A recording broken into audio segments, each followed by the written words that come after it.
میرے نبی نے اس رات کی فضیلت بتائی، عمل کوئی نہیں بتایا۔ جیسے یہاں کوئی صلاۃ تسبیح کی جماعت کرا رہے ہوتے ہیں، کوئی اجتماعی تہجد پڑھ رہے ہوتے ہیں، کوئی دیگیں چڑھا رہے ہوتے ہیں، کوئی آتش بازی کر رہے ہوتے ہیں، تو وہ اس میں اتنا غلو ہو گیا ہے کہ یہ بھی ٹھیک نہیں۔ اور کچھ علماء نے اس کے رد میں اس کا اتنا انکار کیا ہے کہ اس رات کی کوئی فضیلت ہے ہی نہیں، یہ بھی ٹھیک نہیں۔ اس بیچ کا راستہ، اس رات کی فضیلت میں جتنی احادیث ہیں وہ ضعیف ہیں، لیکن اتنی کثرت سے ہیں کہ ان سب کا مل کر جمع ہو کر کم از کم وہ حسن لغیر ہی تک تو پہنچ جاتی ہیں۔ اور ابن عثیمین رحمۃ اللہ علیہ نے بھی یہ لکھا ہے کہ زیادہ سے زیادہ ان احادیث کے مجموعے سے، چونکہ اگرچہ ضعیف ہیں لیکن کافی زیادہ ہیں، تو وہ حسن لغیر ہی تک پہنچ جاتی ہیں۔ تو حسن لغیر ہی سے کوئی عمل ثابت نہیں ہوتا، عمل ثابت ہوتا ہے صحیح حدیث کے سے۔ ایک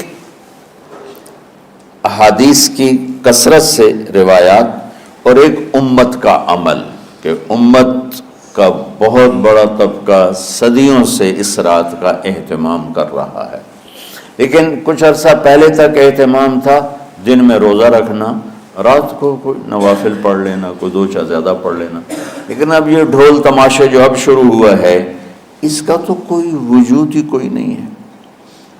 تو اس رات کو اللہ تعالیٰ نے مبارک بنایا، اور حدیث پاک میں آتا ہے کہ اللہ تعالیٰ اس رات میں ساری دنیا کے لوگوں کی بخشش فرماتا ہے سوائے 5 آدمیوں کے، 5 کے سوا سب اہل ایمان کی بخشش ہو جاتی۔ مشرک، المشرک، پہلا مشرک، دوسرا مشاحن، مشاحن کیسے کہتے ہیں؟ دل میں بغض رکھنے والا، کینہ رکھنے والا۔ تیسرا مسبل ازارہ، اپنے پاجامے شلوار چادر کو ٹخنوں سے نیچے تک لے جانے والا، لیکن ایک شرط کے ساتھ کہ وہ تکبر کی وجہ سے ہو، سستی کی وجہ سے ہے، غفلت کی وجہ سے ہے۔ چونکہ جب آپ نے ایک مرتبہ اس کے بارے میں بات کی تو حضرت ابوبکر صدیق نے کہا یا رسول اللہ، میری چادر، عرب چادر باندھتے تھے جیسے ہمارے پنجاب کا لباس چادر تھا، اب وہ کم ہو گئے، ہماری تو بزرگ عورتیں بھی اور مرد بھی سب چادر باندھتے تھے، شلوار تو کسی کو پتہ ہی نہیں ہوتا تھا ہمارے بچپن میں۔ یہ تو پھر آہستہ آہستہ جب تعلیم آئی تو شلوار دیہاتوں میں بھی اور شہروں میں عام ہو گئی۔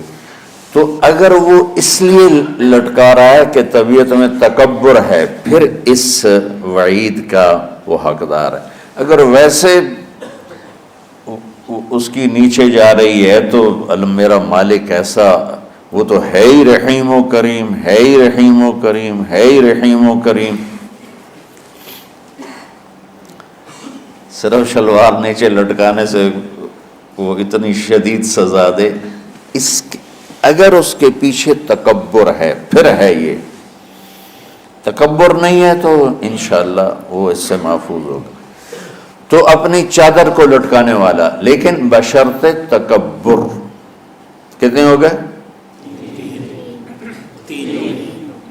عاق لوالدیہ، ماں باپ کا نافرمان، نافرمان ایسا کہ دکھ دینے والا۔ چھوٹی موٹی اونچ نیچ تو ہر بچے سے ہو جاتی ہے، نہیں، جن نے والدین کو ٹکڑے ٹکڑے کر دیا ہو اور ان کو دکھ دے دے دے دے کے ان کا سینہ چیر دیا ہو، چونکہ آپ کہتے ہیں پرزے کرنا کسی چیز کو، تو اپنے دکھ دے کر اپنی بدتمیزی کے ساتھ اس نے ماں باپ کا دل زخمی کر دیا ہو، ایک یہ نہیں معاف ہوتا۔ 5واں مدمن خمر، مسلسل شراب پینے والا، مستقل جو شراب کا عادی ہو، ان 5 کو مؤخر کر دیا جاتا ہے۔ معافی نہیں ہونے کا مطلب یہ نہیں کہ اللہ تعالیٰ کبھی معاف نہیں کرے گا، معافی نہ ہونے کا مطلب یہ ہے کہ یہ 5 ایسے گناہ ہیں کہ اس کی وجہ سے بخشش رک جاتی ہے۔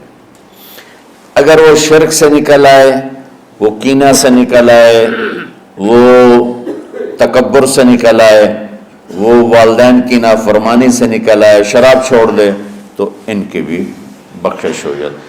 جب کوئی توبہ کرے گا فوراً بخشش ہو جائے گی۔ نہ 15 شعبان کی ضرورت ہے، نہ لیلۃ القدر کی ضرورت ہے، نہ بیت اللہ جانے کے ساتھ توبہ کی شرط ہے۔ جہاں بھی وہ بیٹھ کے توبہ کرے گا، جس لمحے میں کرے گا، اسی وقت اس کی توبہ قبول ہوگی اور اللہ اس کے پچھلے سارے گناہوں کو معاف فرما دے گا۔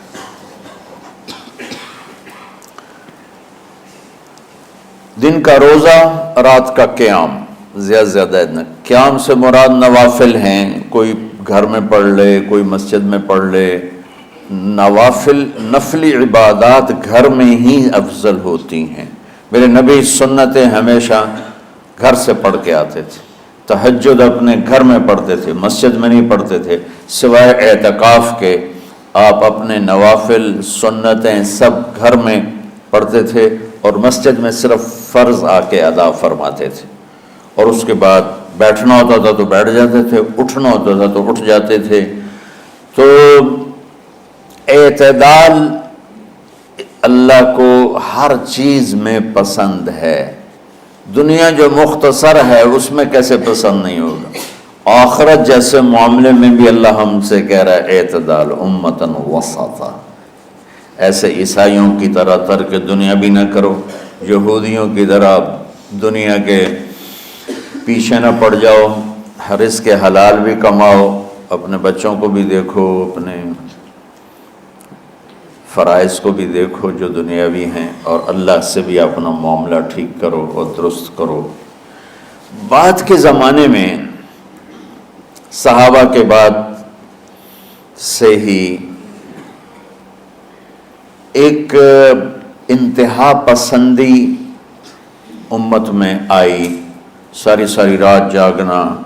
فلاں بزرگ تھے، وہ رسے سے اپنے بالوں کو باندھ لیتے تھے کہ نماز پڑھتے پڑھتے جب نیند آئے اور جھٹکا لگے تو رسے سے بندھے ہوئے بالوں سے اس جھٹکے سے تکلیف ہو اور ان کی آنکھ کھل جائے اور پھر نفلوں میں شروع ہو جائے۔ ایک فلاں بزرگ تھے، وہ اپنے آنکھوں میں نمک کا سرما لگاتے تھے تاکہ آنکھیں جل جائیں، اور اس میں وہ جلن پیدا ہو جائے، نیند اڑ جائے۔